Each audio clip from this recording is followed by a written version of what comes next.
இப்போ பார்ட் 2ங்க.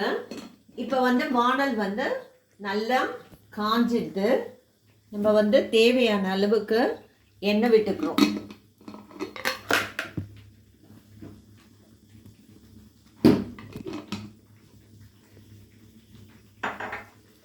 முதல்ல கொஞ்சம் எண்ணெய் காஞ்ச அப்புறம் நம்ம வந்து பெருங்காயம் போடுறோங்க. ஒரு ஸ்பூன் நல்ல பெருங்காயம் எடுத்து எண்ணெயில் போட்டுடுறோம். அதுக்கப்புறம் கடுகு போடுறோங்க. கடுகு, தாளிப்பு பருப்பு, அப்புறம் ஜீரகம் போட்டுடுறோம். நான் வந்து நீட்டு மிளகாய் எடுத்திருக்கேன்.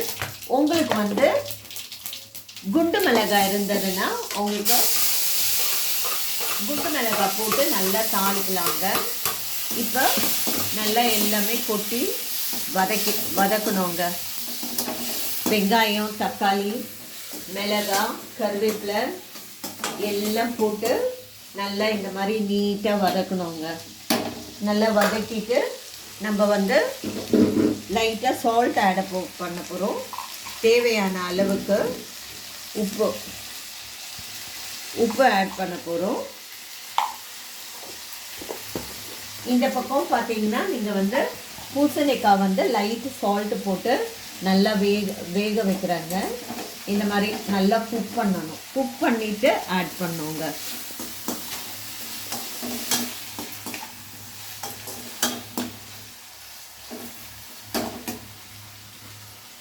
நம்ம வந்து இப்போ தேவையான அளவுக்கு மஞ்சத்தூள் போட்டுக்கிறோங்க. தேவையான அளவுக்கு மஞ்சத்தூள்,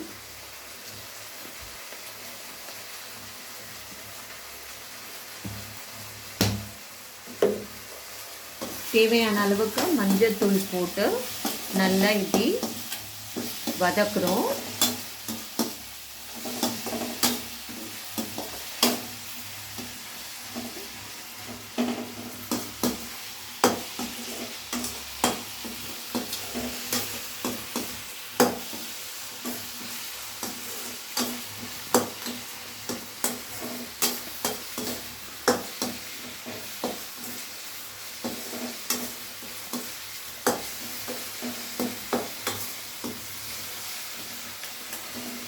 இந்த மாதிரி நல்லா ஃபைனாக வதக்கணுங்க. வதக்கிட்டு நான் இப்போ காட்டின மசாலாலாம் வந்து நான் இந்த மிக்ஸி ஜாரில் நல்லா அரைச்சி ஃபைன் பீஸ் பண்ணி வச்சுருக்கேங்க.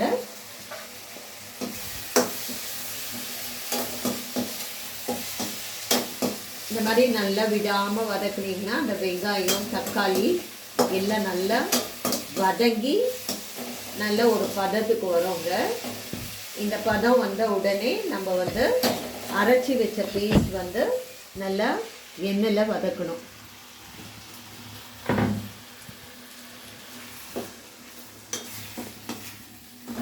இந்த மாதிரி நல்லா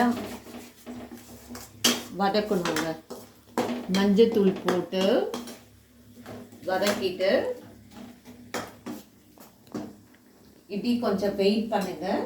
அதுக்குள்ளே நம்ம தண்ணி எடுத்துக்கலாம்.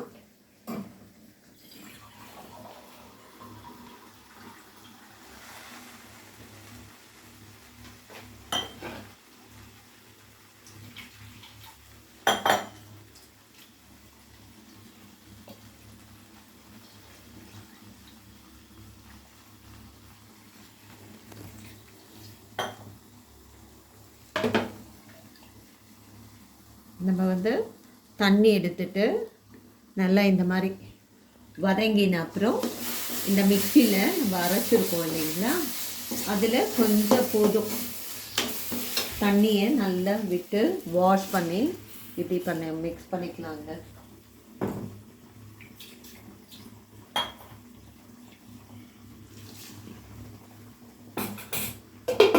மிக்ஸ் பண்ணிவிட்டு இந்த மாதிரி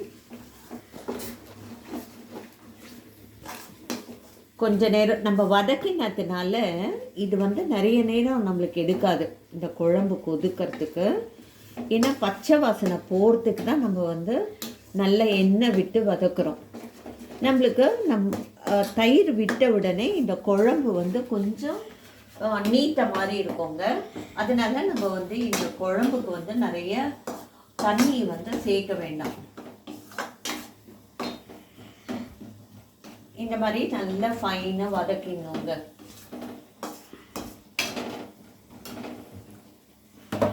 வதக்கிட்டு நம்மளுக்கு தேவையான அளவுக்கு கொத்தமல்லி வந்து நல்லா வாஷ் பண்ணி வச்சுருக்கேன்.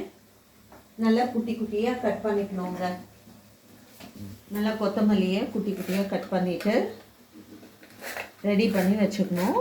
ஏன்னா நம்ம வந்து எப்போவும் கொத்தமல்லி போட்டு இறக்கிடுவோம் இல்லைங்களா, அதனால் இப்போ வந்து இந்த பூசணிக்காய் பார்த்தீங்கன்னா நல்லா கொஞ்சம் வெந்த மாதிரி இப்படி வந்த மாதிரி வந்திருக்கு.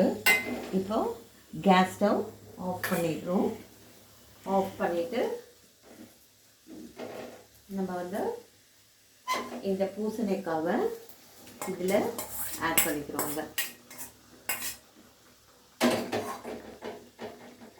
பூசணிக்காவை மோர் குழம்புல நல்லா இப்படி ஆட் பண்ணிவிட்டு கொஞ்சம் நேரம் வெயிட் பண்ணுறோங்க. அந்த பச்சை வாசனை வதங்கி நல்லா குழம்பு பதத்துக்கு வந்த உடனே இப்போ நீங்கள் பார்த்தீங்கன்னா இந்த குழம்புல வந்து நல்லா அந்த கலரு, அந்த ஃப்ளேவர் வந்து அந்த கலர்லேயே நல்லா தெரியுது பாருங்கள். இந்த டேஸ்ட் வந்து அந்த வாசனை வரும் பொழுதே உங்களுக்கு வந்து ஒரு நல்ல டேஸ்ட்டும் வந்துடும். பச்சை மிளகாய் போட்டிருக்கோம், உணர்ந்த மிளகா போட்டு இது பண்ணியிருக்கோம். இப்போ வந்து தயிர் ஆட் பண்ணுறோங்க. நம்ம வந்து திரிச்சியும் போடலாம், இல்லை நம்மளுக்கு வேணும்னா அப்படியே கூட போடலாங்க. ஆனால் நம்ம வந்து மோர் வந்து இந்த தயிர் வந்து தோய வைக்கும்போது நல்லா ஃப்ரெஷ் கர்டாக இருக்கணுங்க. நல்லா ஃப்ரெஷ்ஷாக இருக்கணும். நல்லா மார்னிங் போட்டோன்னா ஆஃப்டர்நூன் தயிர் குழம்பு வைக்கிற மாதிரி இருக்கணும். இந்த மாதிரி நல்லா மிக்ஸ் பண்ணிடணுங்க. நல்லா மிக்ஸ் பண்ணிவிட்டு கொஞ்சமாக இப்படி தண்ணி விட்டு நல்லா ஆட் பண்ணி இதில் விட்டுக்கலாம். இப்போ இந்த மோர் குழம்பு வந்து உங்களுக்கு இட்லி, தோசை எல்லாத்துக்கும், சாப்பாட்டுக்கு, மதியம் சாப்பாட்டுக்கு எல்லாத்துக்குமே உங்களுக்கு வந்து ரொம்ப நல்லா இருக்குங்க. ஆக்சுவலாக மார்னிங் டிஃபனுக்கு தான் மோர் குழம்பு வந்து ரொம்ப சாப்பிட்றதுக்கு சுவையாக இருக்கும். இட்லி தோசை கூட கொத்தமல்லியை இப்படி ஆட் பண்ணுறோங்க. ஆட் பண்ணிவிட்டு இப்போ நம்ம இதை ஆஃப் பண்ணிடுறோம். இதுதாங்க நம்ம பூசணிக்காய் மோர் குழம்பு. நல்லா ஒரே ஒரு கொதி தாங்க வரணும், இல்லைன்னா அதில் போட்ட தயிர் வந்து திரிஞ்சு போயிடும். ஆஃப் பண்ணிடுறோங்க. ஆஃப் பண்ணிவிட்டு நம்ம தட்டை போட்டு மூடிடுறோம்.